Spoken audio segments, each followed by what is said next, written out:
Okay, we're ready now to sew the Hong Kong binding. So I want you to notice that, of course, the Hong Kong binding is cut on the bias, 45-degree angle, and I have an inch and a quarter. Inch and a quarter is what you want. Just wanted to make sure that's what I had. And then you line it up, right sides together. Now I want you to notice here where I had to piece the Hong Kong binding together because I didn't have enough to do one long continuous strand of this. And so so what you do is you have to seam it on that 45-degree angle as well. And then I'm going to stitch it. So even though I have extra here, I'm going to stop stitching at the seam. See right here where that seam will stop. And I'll start stitching at this seam, even though I have a little extra to turn under. So let's go to the sewing machine. And the first thing you do is you stitch 1/4 of an inch. Okay, so line that up good. And if you'll notice that little line here is your 1/4 of an inch, which is just, I'm just going to show you here. If you look here, it's pretty much the edge of your pressure foot. But you shouldn't see fabric coming out from under the pressure foot. It just goes right to the edge. So, and you can always move if it's easier for you to use a different line, like if I want to use that first line, all I have to do is move my needle. But I'm okay just to use the edge of my pressure foot. Now, okay, so I'm starting here.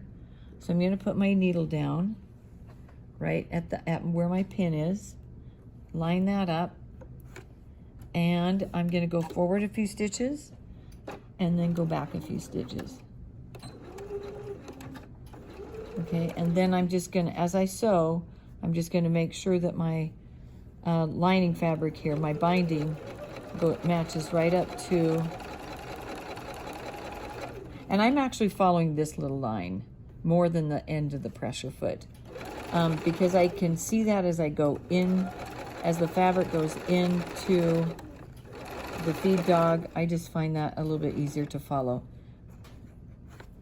Okay, so, and it's also just barely inside of the pressure foot, so that's kind of what I follow. And I just really focus on that. When you're stitching and you're trying to do a straight line, just focus on where your sewing is supposed to be.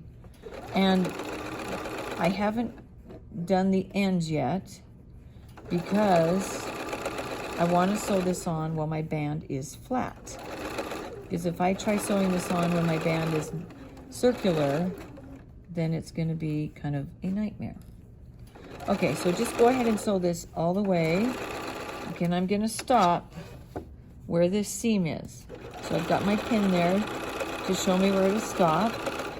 So I'm going to go all the way to where the pin is. Okay, take your pin out, and then I'm going to back stitch a few stitches. Okay, all right. So now once I get that done, okay.